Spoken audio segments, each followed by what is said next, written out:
Welcome to Series Addict, where today we explore one of the most unique and unforgettable shows of the 2000s, a series that blended mystery, political intrigue, survival drama, and small-town storytelling into something that captured the imagination of millions.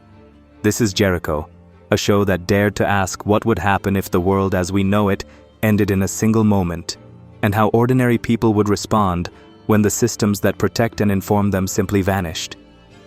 When Jericho premiered in 2006, the television landscape was changing. Shows like Lost had proven that audiences were hungry for mysteries with depth, while political thrillers such as 24 captivated viewers with their tension and realism. But Jericho took a different path. Instead of focusing on global intelligence agencies or high-profile operatives, it zoomed in on a small Kansas town and told the story through the eyes of ordinary families, farmers, doctors, and townsfolk who had never imagined they would have to fight for their very survival. This grounded approach became the show's defining strength. The idea for Jericho came from a desire to portray society at its breaking point. What happens when electricity disappears overnight, when communication stops, and when the only information you receive comes from rumors and fragmented radio signals? The writers wanted to create a realistic scenario, not a science fiction fantasy. They drew inspiration from real emergency management studies, nuclear response protocols, and even historical documents that examined what would happen if the national infrastructure collapsed. Much of the show's tone was influenced by the 1983 film The Day After, a movie so realistic in its depiction of nuclear aftermath that it sparked national discussions. Jericho continued this tradition, presenting a world where people are forced to confront not just physical devastation, but the psychological terror of uncertainty. The story begins with Jake Green, the prodigal son returning to his hometown after years of absence and unresolved tension. His arrival coincides with the moment that changes everything: a massive nuclear explosion on the horizon. Soon it becomes clear that multiple bombs have detonated across major American cities, but no one knows who is responsible. Communication breaks down, transportation halts, and the town of Jericho finds itself completely cut off from the world. This isolation is what gives the series its intense atmosphere. Each episode follows the townspeople as they struggle with fear, limited resources, and the growing suspicion that the attack might not be as simple as it seems. What set Jericho apart from other apocalyptic dramas was its commitment to realism. The shortages of food, fuel, and medicine were based on actual government studies about disaster response. The town's use of improvised technology, from makeshift generators to salvaged radios, was designed in collaboration with consultants who advised emergency response teams in real life. Even the iconic mushroom cloud seen in the first episode was modeled on real atmospheric simulations, not just CGI imagination. The characters of Jericho played a massive role in making the story resonate with viewers. Jake Green, with his mysterious past and reluctant heroism, became a natural focal point. His strained relationship with his father, Johnston Green, added emotional weight to the unfolding crisis, as Johnston represented the moral backbone and steady leadership that kept the town from falling apart. Eric Green, Jake's brother, introduced a more vulnerable perspective, torn between duty and the complicated relationships he was navigating. Emily Sullivan's connection to Jake provided a personal anchor to the story, while Stanley Richmond and Mimi Clark became the surprising heart of the show. Their comedic yet deeply emotional relationship gave the series warmth at moments when everything felt hopeless. And then there was Robert Hawkins, perhaps the most intriguing character in the entire series. From the moment he arrived in Jericho, viewers sensed that he knew more about the attack than he was admitting. His background as an intelligence operative, combined with the secrets he carried, formed the central thread of the show's overarching mystery. Hawkins represented the shadowy world of government operations, where truth is fragmented and loyalty is a fragile concept. His storyline alone could have carried its own series, yet in Jericho, it served as the glue that held the larger conspiracy together. Behind the scenes, the production of Jericho was far more complex than a typical network drama. Despite working on a limited television budget, the crew approached the project with the ambition of a high-end thriller. Many of the props were designed using real disaster response manuals, and the town itself was built to reflect the slow decay of infrastructure. When the power goes out in the series, there is a noticeable shift in the sound design. The background hum of modern life disappears, leaving an unsettling silence that emphasizes how much we take electricity for granted. These details might seem small, but they contributed to the authenticity that fans still appreciate today. The conspiracy at the center of Jericho is what elevated the show beyond a simple survival drama.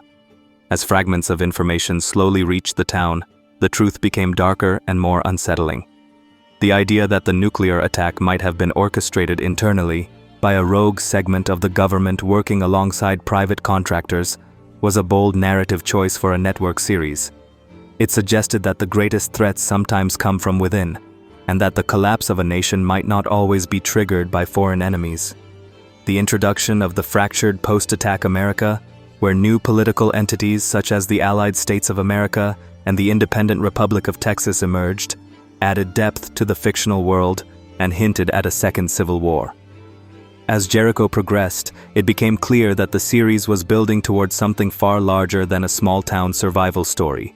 Each new revelation hinted at a sprawling conspiracy, and every decision the townspeople made pushed them deeper into the political turmoil of a collapsing nation.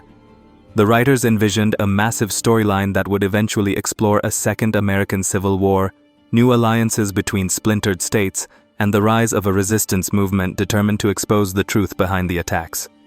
But despite this rich narrative potential, Jericho soon faced an unexpected crisis of its own: cancellation. The series struggled with irregular scheduling and inconsistent marketing, which made it difficult for viewers to keep track of episodes. Although it had a dedicated fanbase, network expectations were high, and ratings no longer met CBS's demands. In 2007, after the first season concluded with a tense cliffhanger, the network announced that Jericho would not return. For most shows, this would have been the end.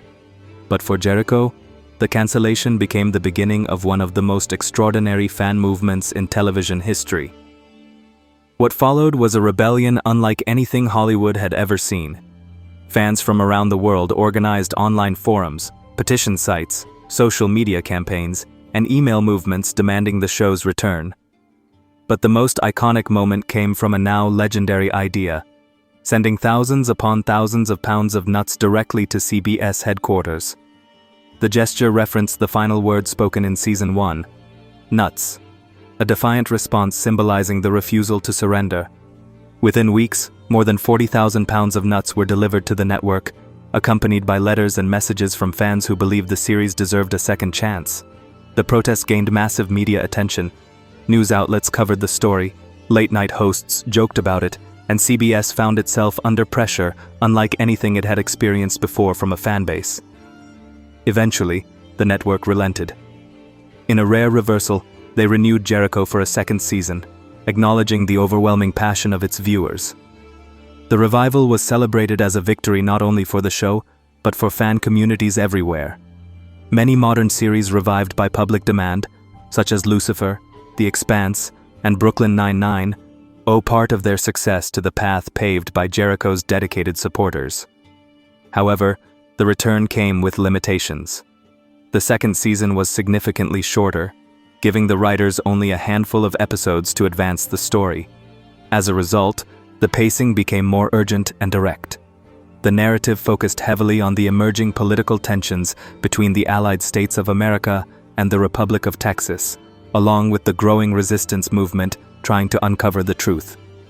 Jake Green and Robert Hawkins took on more active roles, evolving from reluctant survivors into symbols of rebellion. Their mission to expose the orchestration of the nuclear attacks became the backbone of the season, offering some of the most gripping and intense moments in the entire series. Despite these strong story developments, CBS once again canceled Jericho, this time permanently. But the creative team wasn't ready to abandon the story. They released a continuation through comic books that expanded on the planned third season and the future direction of the series. According to the writers, the long-term arc would have included a full-scale civil war between the fractured regions of the former United States, a massive political conspiracy revealed at the highest levels, and an epic journey for Jake and Hawkins as they attempted to reunite the country by exposing the truth. The comics offer a glimpse into what might have been, but for many fans, they are a reminder of the vast potential that television never fully realized. Even today, Jericho holds a special place in the hearts of viewers. Its themes of survival, community, and political uncertainty feel more relevant than ever. The series reminds us how fragile modern society is, and how quickly order can crumble when information becomes scarce and trust evaporates. It also highlights the resilience of ordinary people, showing that courage and unity can emerge even in the darkest of times. Perhaps that is why the show continues to find new audiences, long after its final episode aired. As we look back on Jericho, it becomes clear that its legacy is far greater than the number of seasons it received. It broke boundaries by proving that viewers could influence network decisions, and it showed that even a small town can become the centerpiece of an epic story about hope, resistance, and the fight for truth. The unanswered questions and unfinished arcs only make the series more memorable, inviting fans to speculate about what could have been and encouraging new viewers to discover the mystery for themselves. Thank you for joining me on this deep dive into Jericho. If you enjoyed this breakdown, don't forget to like the video, subscribe to the channel, and turn on notifications so you never miss another episode. This is Series Addict, and I'll see you in the next one.